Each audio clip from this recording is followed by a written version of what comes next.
Halo, Assalamualaikum warahmatullahi wabarakatuh. Berjumpa lagi dengan saya, Dianista Asari. Ini tentang batas kritis stres ya. Seseorang itu menghadapi stres itu reaksinya itu berbeda-beda.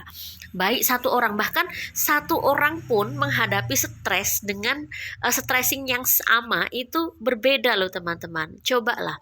Misalnya nih, Ani itu biasanya nih kan suaminya misalnya memang picky banget dalam hal makanan ya. Jadi dia masak itu harus sesuai dengan selera suami. Atau kalau misalnya sesuai pun kalau nggak enak suaminya masih sering ngomel-ngomel gitu misalnya. Nah kalau di hal-hal hari-hari yang biasa itu dia biasa aja sih, nggak masalah. Memang biasanya suaminya ngomel tapi makanya tetap lahap gitu ya. Jadi pasti jadi bahan bercandaan aja tuh. Tadi ngomel makanan nggak enak tapi ternyata habis juga gitu. Jadi di waktu biasa selalu seperti itu bukan merupakan stressing bagi dia gitu loh. Walaupun agak sedikit jengkel ya. Tapi ketika dia lagi banyak pekerjaan misalnya di tempat kerja, lagi ada masalah dengan bosnya misalnya, atau lagi ada masalah dengan temennya, atau misalnya pekerjaannya lagi hektik-hektiknya ya di tempat kerja, ketika menghadapi suami seperti itu merupakan stressing yang membuat dia marah-marah nih misalnya, reaksinya itu sudah negatif karena ya itu tadi karena dia memang sudah ada stressing lain, ada stres lain di tempat kerja menghadapi suami yang ngomel-ngomel karena makannya picky banget, makanya apa namanya ini nggak enak itu nggak enak padahal sudah capek-capek masih banyak pekerjaan tapi sudah meluangkan waktu untuk masak jadinya lebih sensitif. Jadi ya itu tadi teman-teman, setiap orang itu berbeda-beda tergantung dari situasi dan kondisinya meskipun dengan permasalahan yang sama. Jadi bagi kita ya hati-hati ya. Bisa jadi ketika kita mengganggu teman kita nih, misalnya menepuk bahunya, ngagetin dia, kayak gitu pada waktu normal dia nggak akan apa-apa ya, tapi di waktu-waktu tertentu bisa jadi dia marah. Karena apa? Dia lagi banyak masalah nih di rumah, berantem sama suaminya, di tempat kerja kita gangguin kayak gitu ya.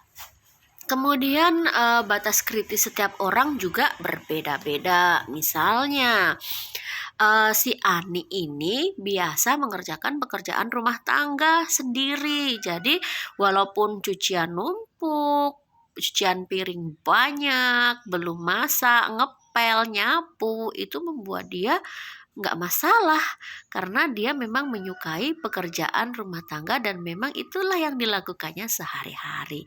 Nah, tapi bagi si Siti yang biasa mengerjakannya dengan bantuan asisten rumah tangga, ketika asisten rumah tangganya pergi, dia akan menghadapi stres kalau misalnya cucian numpuk, cucian apa ya, cuci piringnya juga numpuk, belum lagi ngepel, belum masak, itu akan memberikan stres bagi dia dan tentu saja bisa jadi reaksinya bisa marah-marah atau mungkin dia akan berusaha untuk menyelesaikan semuanya secara pelan-pelan gitu ya.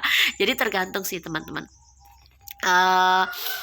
Kemampuan seseorang itu juga beda-beda. Jadi jangan sering saya itu mendengar alah cuma masalah gitu aja stres.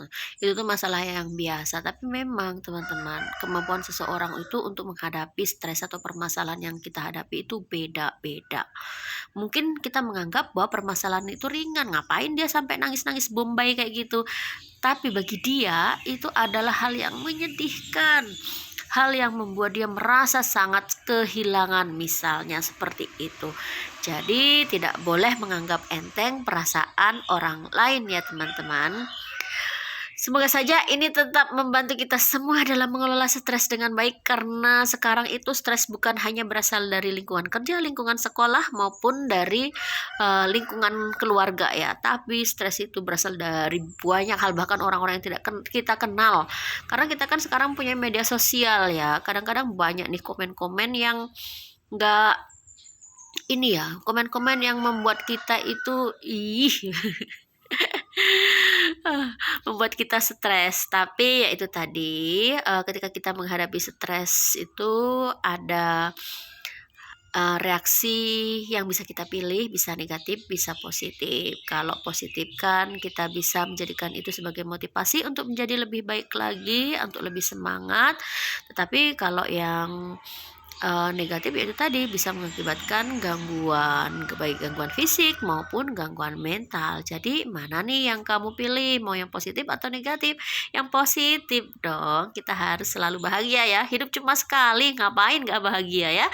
Oke, semoga saja ini bermanfaat untuk kita semua. Terima kasih. Terus bahagia, sukses dunia akhirat. Assalamualaikum warahmatullahi wabarakatuh. Bye bye.